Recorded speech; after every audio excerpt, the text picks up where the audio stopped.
it's time to pull another engine out so I can figure out what oil pan we're going to be using while we're building the other motor.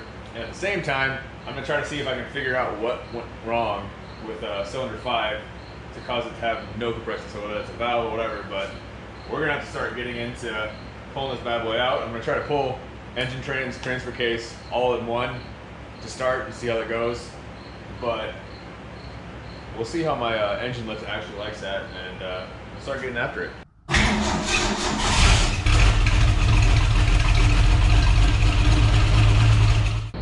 Being that I yanked the wiring harness and that's sitting over there in that pile,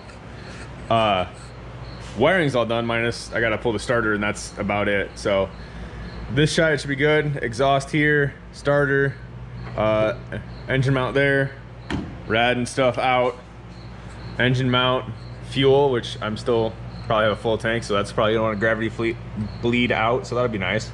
And then this manual linkage, you can kind of see this contraption. It's bolted to the side of the block and the transmission, and that should be pretty much all that I got to undo for engine side. Then back side of that, we'll start with the top end, so you know it's nice and easy on me, and then I can procrastinate on doing the stuff underneath, because that's always fun. So I'm actually shocked by this.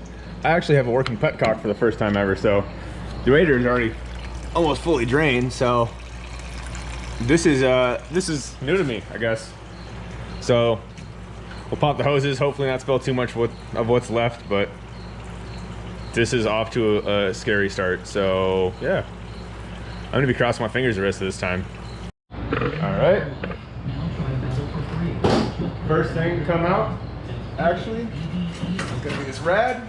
Hopefully I don't mess anything up on the way out. Perfect.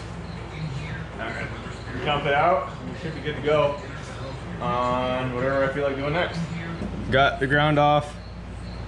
Kind of see there all the wires. I gotta take it off the starter solenoid. That's it. And then had a little bit of a hiccup here. Not all of that was supposed to come off. It was only supposed to come off like that to get the flange to come loose, but should be fine. I don't know if I want to take my starter off while I'm over here. I don't know if I want to take my starter off or not. I don't know, we'll see. I'm still debating. I don't want to, but it might have to get past the exhaust, so we'll see. But front side's done, this side's done.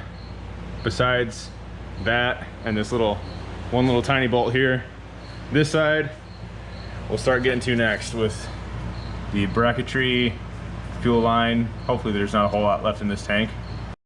Underneath here, got my Speedo out here. That's a little thing there. Got both front and rear drive shafts out. The exhaust came out really easily after that weird little bolt incident. Just dropped fluid in the transfer case, that's why it's a little wet there, but wrestling this out will be all nice and fun because it is just soaked everywhere else. So we're gonna go drop the transmission fluid and then drop the engine oil, get some fluids out of here. But we're gonna figure out how to get the transfer case split, because it's hard to see with this light on, but this light, this cotter pin right here is on the upside, or on the top side of the other side, where the transfer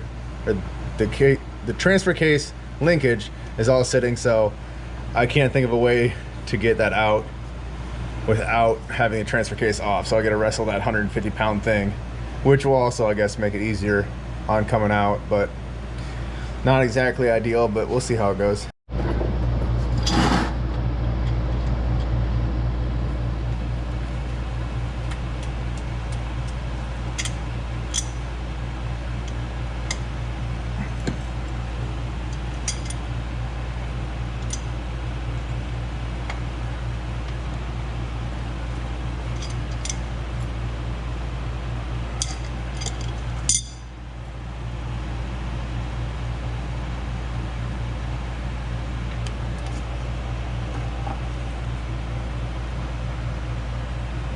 Nice and yummy.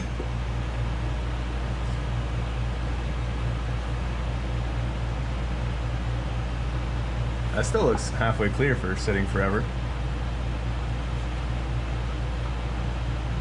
A little bit of shavings, I mean little bit. So that's nice to see. Hopefully that's just a seal kit, not having to actually go through and rebuild that. Ooh. Hopefully you can see that halfway well.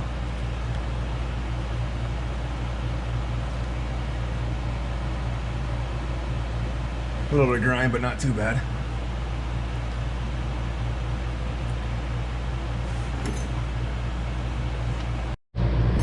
And then this is the oil that smells like gasoline, because cylinder 5 is dumb and it makes me want to build a motor. So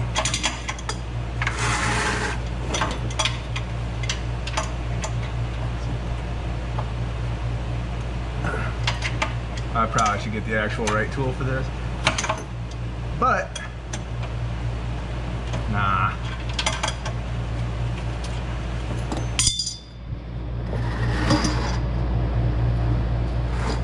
See how much of a mess I can make.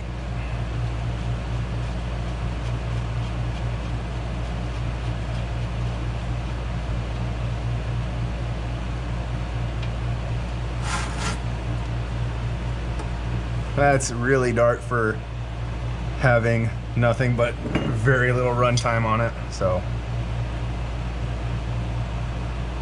I guess this engine was a little gummier than I thought.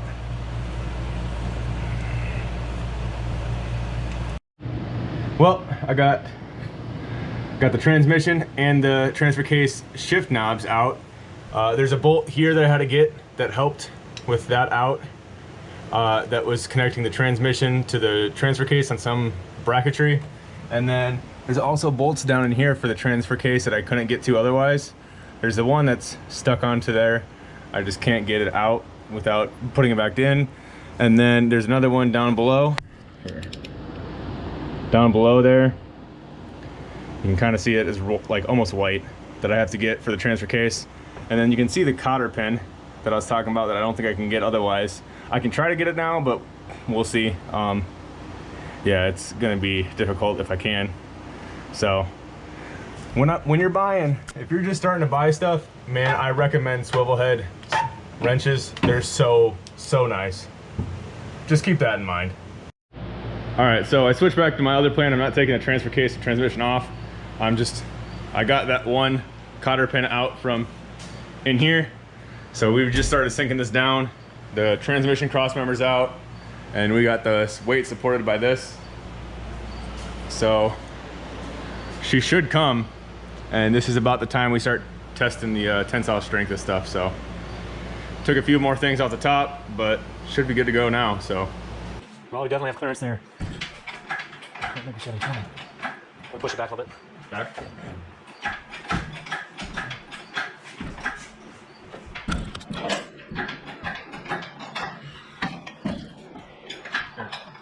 Where do you want it?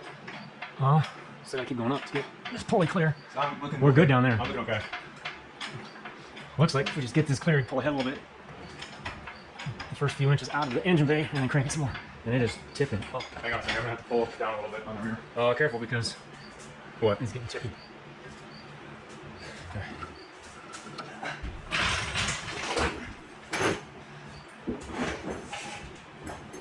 Just kidding, we should be good. Alright, I'm gonna help you out quick. Get some weight over here.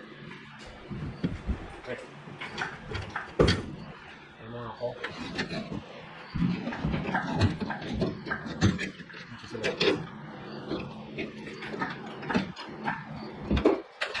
I'm gonna have to give her a little wiggle underneath.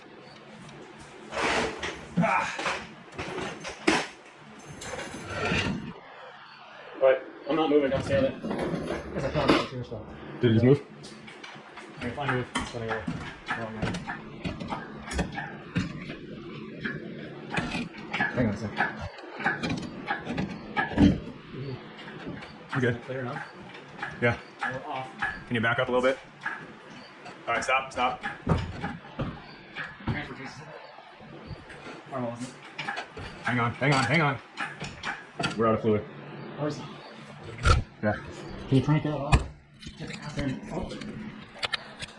I can get in there and lift too. hopefully.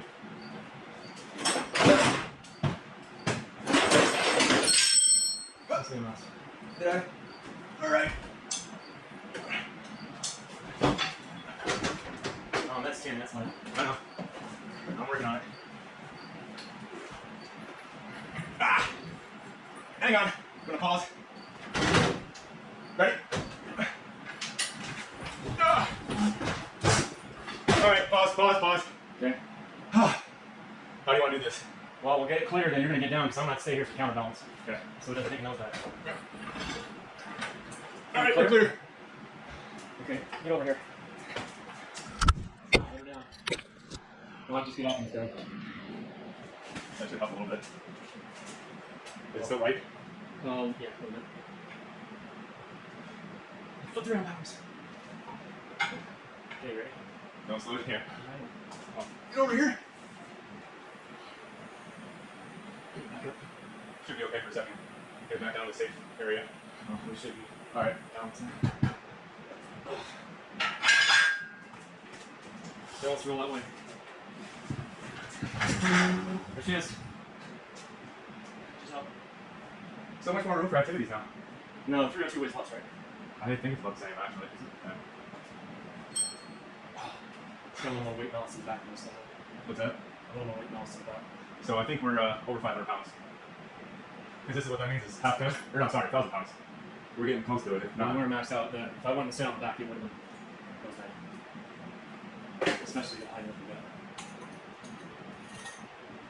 Well, I get we got this bad boy out. It's a good thing that I switched to just pulling the whole setup out because these bolts here are actually just holding this on, and then I don't know what else, this little transfer thing. So better way would have been to unbolt these 4 spots, and that what actually came out. Then I have to pull this off, get these refreshed, quote unquote. We're gonna probably just put new gaskets on them because they're both leaking like a sieve, new seals, all that kind of stuff. Hopefully they look good inside, but we'll find out. On this bad boy though, I got all the parts robbed off. Because I was sitting here bored. Took all the stuff off that was actually new. So I had a new distributor, new fuel pump, new spark plugs, new wires, new carb, rebuild. So we're gonna pull that apart. Hopefully kind of see if I can figure out what's wrong with it. If not, it's gonna be somebody else's boat anchor instead of mine. Gonna give this my second attempt here. It's on that, so hopefully that doesn't come crashing down. My bolts are out. Let's see if I can just shimmy this. Oh, sweet, awesome. That went way better. You can see in here there's a mouse. We're showing some signs of life up in here. While I was doing this, I pulled this way, and yeah, that's not the way I was supposed to do that, because that bearing fell out, and I don't think it should have fell out like that. So that's something I get to look into. But yeah, this greasy old thing is done. Probably can pull that off now. Probably because of the throwout bearing and fork. So yeah, we're partially deconstructed. I did notice that on here, the flex plate, or not flex plate, flywheel, and whatever you want to call this thing, I always forget, but with self-clearancing right in there. I'll show a little bit better afterwards, but yeah. So you can see those little homies hanging out. Still wet back there, but you know, you'd love to see that. And then here is a clutch. Definitely not reusing that. It's worn unevenly. You can kind of see where's the spot, like right there, gone. But then there's some left on the other side. Same with this side. So, and probably just best practice to do that. Flywheel, unfortunately, is heat spotted, and so is the clutch. So that'll be a no-go. But I want to see how bad this timing gear is slopped out for the cam and stuff. So I'm gonna pop this off and hopefully get that off and see how nasty it is before looking in to see why the motor actually died. Because if the motor was fine, like made compression in all cylinders, probably would have just replaced this timing chain because it'd been easier versus building the whole motor. So we'll get after this.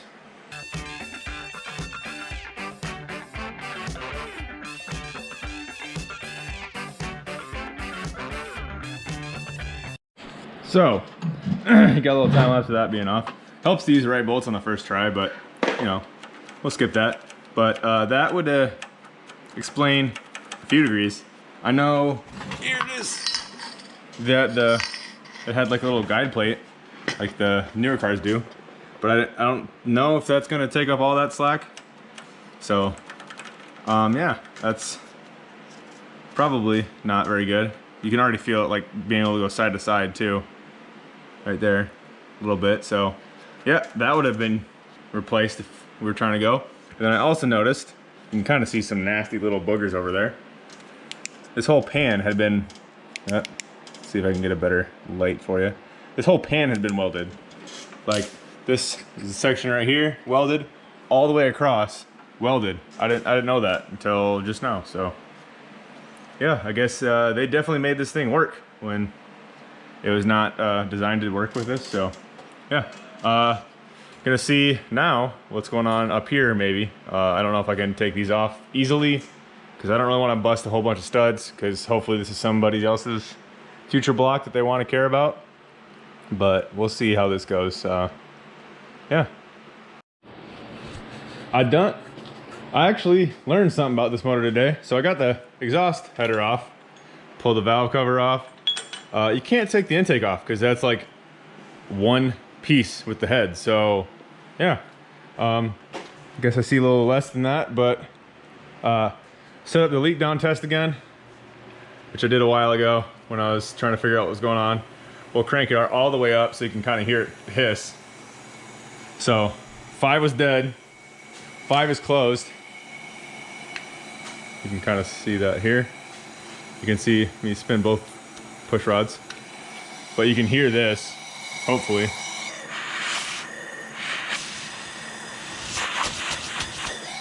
So that shouldn't be doing that. And then you can kind of hear out of this that air's coming by the rings, which is gonna happen, but intake's fine, exhaust is not. So I don't know if I want to bust the head apart to figure it out, because I can't really see down into this hole very well. But something's not right, because it should, I guess there's a little bit of pressure there, but I don't know, that's not right.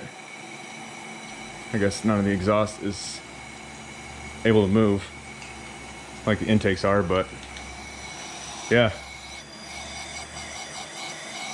There's the death of this 250, so we'll see if I look into it or more, but you can kind of see how my process of cleaning stuff up is. You got parts here, parts there, tools there, tools there, tools here, stuff over there. Engine's out though, so that's a plus. But you know, hoses hanging on top of stuff, parts there, other tools there, stuff's hanging, the exhaust is still hanging, you know. I know exactly where everything is, so should be good. Well, I can't actually leave it alone, so checking underneath, because I still have to put the timing like cover back on, and that little guide makes it hard to do with the pan on. So took the pan off, but you can see how much slop is going on. Like you can get teeth, at least a tooth off completely. And then underneath, like it looks super clean, but see if I can see a cylinder. You can possibly see a cylinder, but everything, like the honing, is just completely wiped off all of these cylinders. So compression was probably never going to come back around. I don't know if that was my fault or what, but maybe you can see in there. There's no hone left. And then the cam itself doesn't look too bad. You can kind of see some of that maybe on the camera, but not terrible. You can see the pan better here. You can see it welded all the way around here. Yeah, so that's a little interesting. So here's your dipstick level right there with a little scratch. That's all you get for a mark. There's a little bit of sludge at the bottom, but I mean, you kind of expect that with these motors. Surprised the gas didn't wash it out better, but yeah, we're gonna possibly lay this thing down and pop the head off because I'm curious to see what that valve looks like. So yeah, here we go.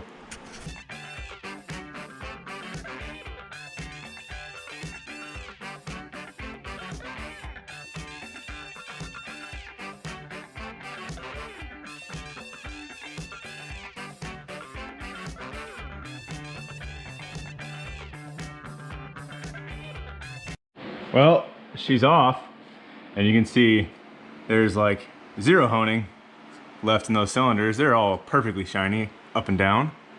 So not what you want. Everything else looks halfway decent, you know. Quick hone out, that would be good. But the big issue, you know, good, really carbony, but still good. And then, yup, right there. You can see kind of the light showing through a little bit on that.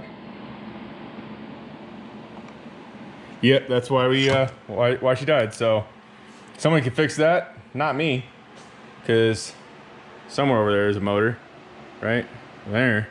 That's gonna go into this. So okay, this is the actual end of this video. So thank you for watching. Kind of sad to see this motor die, but at the same time, kind of excited to start building that thing, getting this thing ready to go, and having a cool motor at the same time. So again, thank you for watching. Like, comment, subscribe, all that kind of stuff. Thanks. I appreciate it. Bye.